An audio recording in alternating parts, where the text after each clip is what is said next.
Vamos fechar nossos olhos, vamos nos acomodar na cadeira e vamos agradecer a Deus, a Jesus, a Chateau Prévost, pela oportunidade de estarmos aqui reunidos para estudar mais uma vez esse Evangelho de luz. Pedimos que as águas que foram trazidas sejam fluidificadas para servir de bálsamo para a saúde daqueles que dela fizerem uso.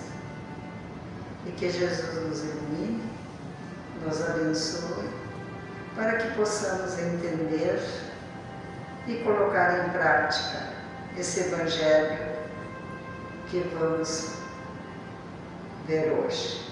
E que assim seja. Bem, hoje nós vamos continuar o tema, o capítulo 23, nós vamos terminar o capítulo 23 e vamos continuar o subtítulo Não vim trazer a paz, mas a divisão. Nós vamos ver os itens 15, 16, 17 e 18. Então, ele diz assim, infelizmente, os adeptos da nova doutrina não entenderam quanto à interpretação das palavras do Mestre, pois ele expunha o seu pensamento de uma forma figurada e usava muitas comparações para dar ênfase ao que ensinava.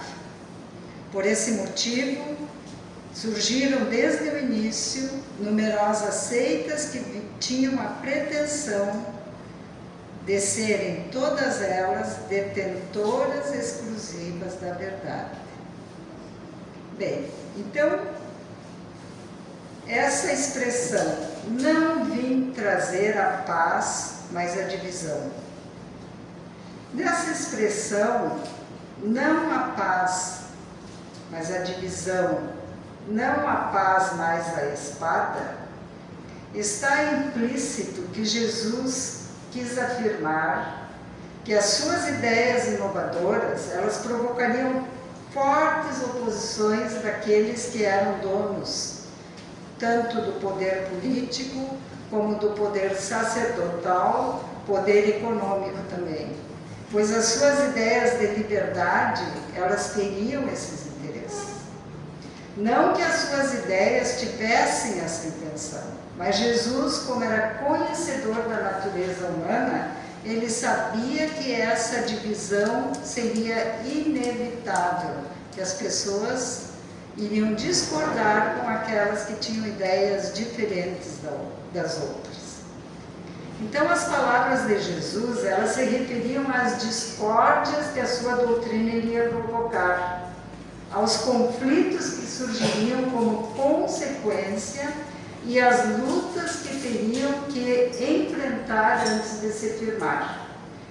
Os hebreus também enfrentaram várias dificuldades antes da sua entrada na Terra Prometida. O mal, ele viria dos homens e não de Jesus. Os homens que interpretaram falsamente a sua doutrina e fizeram dela um instrumento para as suas paixões. Na época de Jesus, os judeus estavam sendo perseguidos pelos romanos. Eram muitos impostos, eram muitas injustiças, e por isso eles esperavam que o Messias prometido fosse um guerreiro, fosse um dominador que conquistaria terras e o poder para o povo judeu. Quando eles viram que Jesus era humilde, que não chegou com riquezas e nem tinha influências, eles se decepcionaram. Por quê? Porque eles estavam cheios de expectativas em relação a Jesus, mas eram expectativas de poder, de riqueza e de domínio. Então eles não acreditaram que ele fosse aquele tão esperado Salvador e passaram a perseguir Jesus e os seus seguidores. Eles passaram a perseguir os cristãos, que também eram humildes e pregavam o amor. Nós sabemos através do livro Paulo e Estevão que o pai de Estevão foi roubado pelas autoridades romanas e depois de sofrer muitas humilhações ele foi preso, tomaram as suas terras, prenderam seus filhos, Estevão foi mandado para um navio como escravo e Abigail, que era irmã de Estevão, que mais tarde seria a noiva de Saulo, ficou só. Não ficou presa, mas ficou só e foi amparada por amigos. Estevão foi perseguido e morto por Saulo por ser cristão. Mais tarde, quando Saulo soube a verdade, ele abandonou Abigail por ela ser cristã também. Mais tarde, Saulo se converteu, e passou a chamar-se apóstolo Paulo de Tarso, que foi um grande divulgador da doutrina de Jesus. Então, como frisa Kardec, as pessoas interpretaram mal essa passagem e se lançaram às cruzadas, às guerras e às perseguições. Isso aí causou muitas lutas e mortes que duraram séculos. Também após o Evangelho segundo o Espiritismo de Kardec, que foi em 1864, nós tivemos a Primeira e a Segunda Guerra Mundial. A primeira civilização da Terra data de 4.000 anos antes de Cristo. As questões de número 50 a 54, que está no Livro dos Espíritos, falam que Adão não foi o primeiro e nem o último homem a povoar a Terra, e que Adão viveu aproximadamente há 4.000 anos antes de Cristo. Na obra Despertar de Haroldo Dutra Dias, que é esse livro maravilhoso aqui, baseado no livro A Caminho da Luz, de Emmanuel, que é este livro, e em Chico Xavier ele nos explica todos esses acontecimentos. Então, a presença de espíritos vindos de outras moradas, segundo Emmanuel, nesse livro A Caminho da Luz, aconteceu há muitos milênios, dentro da programação que foi estabelecida por Jesus, que é o governador espiritual da Terra. Quando chegaram aqui, milhões de espíritos que vieram de uma estrela na constelação do Cocheiro, que recebeu a denominação de Capela. Quando Capela passou do mundo de provas e expiações para o mundo de regeneração, os espíritos que não estavam acompanhando a evolução moral daquele planeta, eles foram exilados para o planeta Terra, dando origem às grandes civilizações. A população mundial da Terra era constituída de tribos primitivas, de espíritos bem inferiores, intelectual e moralmente. E esses capelinos, eles colaboraram para o desenvolvimento e o aperfeiçoamento dos caracteres biológicos das raças. Também em A Caminho da Luz, que é este aqui, Emmanuel nos diz que há 4.000 anos antes da vinda do Cristo foi feita uma seleção e uma parcela dos espíritos que foram degradados para a Terra voltaram regenerados para o seu planeta de origem, que era a Capela. Foi quando começou o projeto de resgate de Adão, ou seja, da raça adâmica, que chamam. Portanto, 4.000 anos antes de Cristo, iniciou o ciclo de provas e expiações para o planeta Terra, que em breve vai encerrar. Haroldo nos explica também que na segunda epístola de Pedro, capítulo 3, versículo 8, diz que 1000 anos para o Senhor é como um dia aqui na Terra. 1000 anos nossos é como um dia para o Senhor, e um dia é como 1000 anos. Então, uma semana corresponde a 7.000 anos. Então, 4.000 anos antes de Cristo, mais 2.000 anos depois de Cristo, né? São os 6.000 anos da Terra. E aí dizem que a Terra vai entrar em um sabate, que quer dizer descanso. Vai começar a paz. Significa que após esses 6.000 anos de tumulto, no 7º dia, ou a partir do 7.000 ano, vai começar a regeneração. Está no Evangelho de Lucas, no Apocalipse, e Kardec também fala da convalescença. Ismael, que é o espírito protetor do Brasil, fala para os espíritos que cooperam com ele, diz assim: não ignorais que estamos no século do advento do Consolador. Advento quer dizer preparação, que serão 100 anos preparatórios para os próximos 100 anos.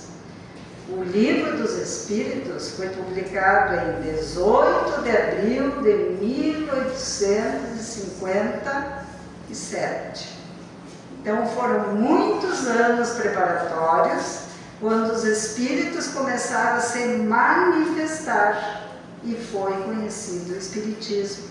E a partir dessas manifestações é que vieram de todas as partes. Começou na Terra a evolução espiritual para a regeneração do planeta. Então, segundo a espiritualidade, falta pouco para o início da regeneração, e por isso nós somos considerados trabalhadores da última hora. Isso significa que nós temos pouco tempo para fazer o que não foi feito em 6.000 anos. Nós estamos na última hora, nos últimos tempos do mundo de provas e expiações. Olhem só a nossa responsabilidade. O dia termina à meia-noite, quando a escuridão é intensa, e é o que nós estamos vivendo. Nós temos incertezas, apareceram doenças, catástrofe climática, mortes coletivas, vícios, muitos vícios. Existem muitos sofrimentos nessas últimas horas. O início de um novo dia ainda vai ser na escuridão, ainda não será um dia de sol. Até o amanhecer serão muitos séculos, até acontecer a regeneração e a Terra passar a ser um mundo melhor.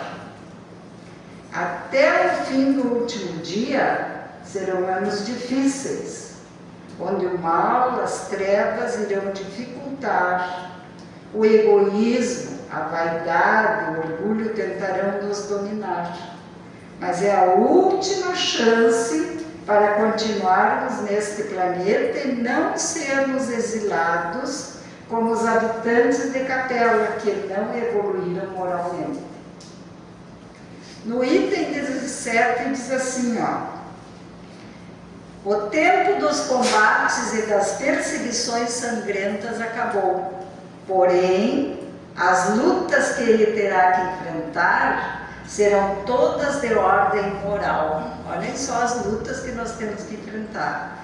As primeiras lutas do cristianismo duraram séculos. As lutas que o Espiritismo terá que enfrentar durarão apenas alguns anos, porque o conhecimento surgirá de todos os pontos da Terra e abrirá mais os olhos daqueles que não enxergam. A doutrina de Jesus, ela condena toda a violência. Jesus nunca disse a seus discípulos: matem, massacrem, queimem na fogueira os que não acreditam em vocês. Ele sempre disse que todos os homens são irmãos, que Deus é soberanamente misericordioso, amem o próximo, amem seus inimigos, façam o bem para aqueles que perseguem vocês, mas ele também diz: quem matar pela espada morrerá. Outra divisão a qual ele se referia seria a divisão e as lutas internas dentro da própria pessoa, que ainda se sente atraído pelo egoísmo, que ainda permite o orgulho ditar a sua vida, mesmo sabendo que não vai alcançar a perfeição e a felicidade se não for humilde e caridoso. A paz que Jesus veio trazer não é a paz do mundo, construída sobre acordos frágeis e provisórios, mas a paz profunda da consciência tranquila e da fé no futuro. Nós estamos sempre em luta entre o consciente e o inconsciente. É a divisão, é o confronto entre os opostos dentro de nós.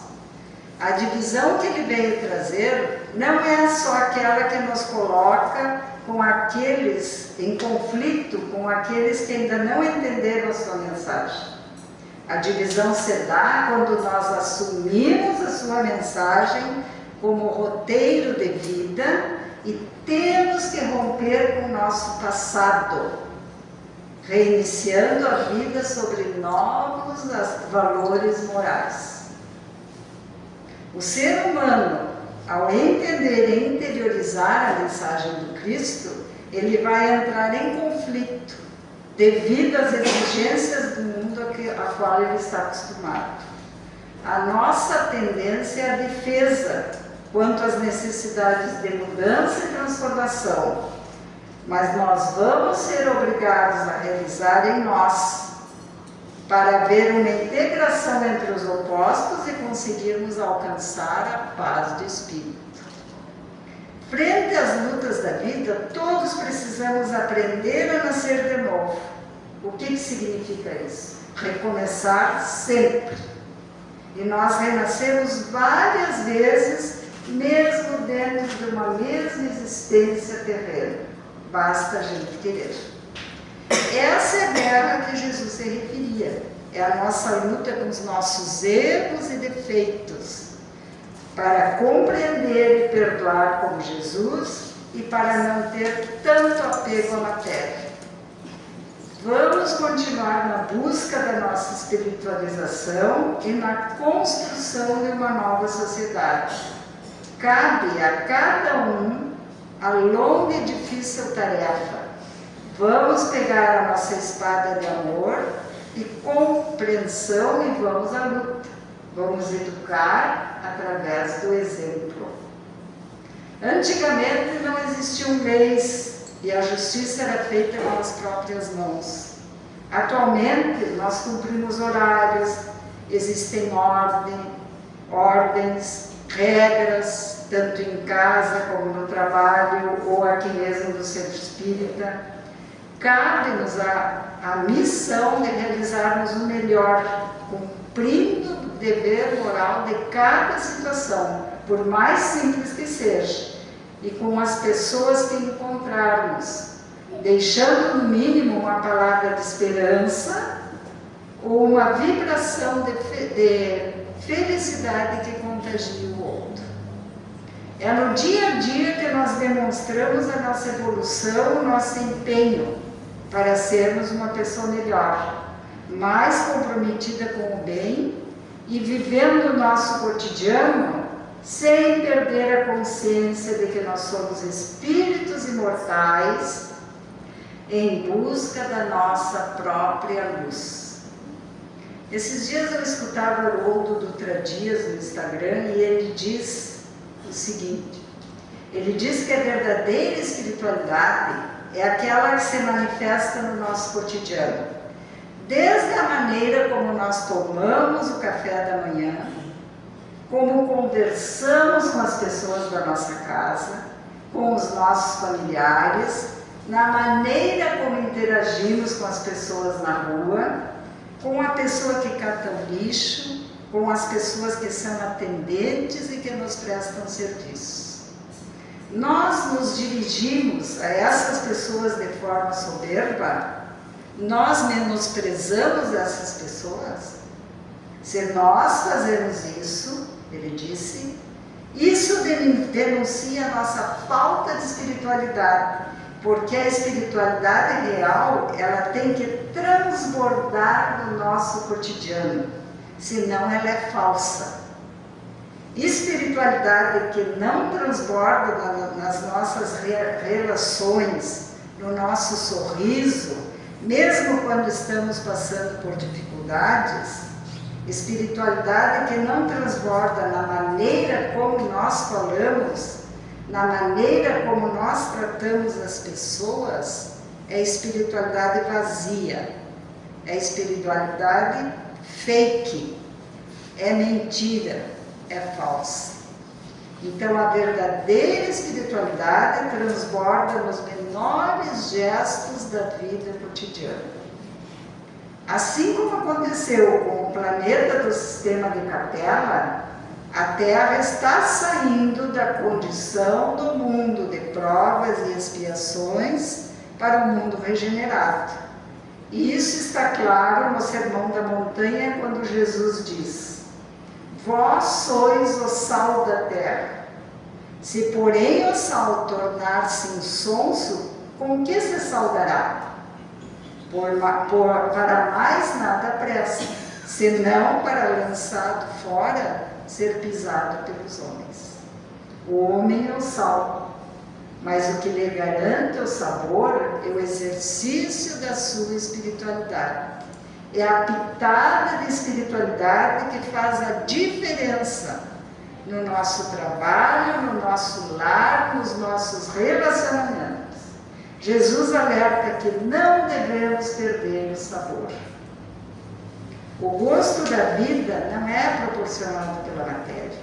O progresso material não é o suficiente.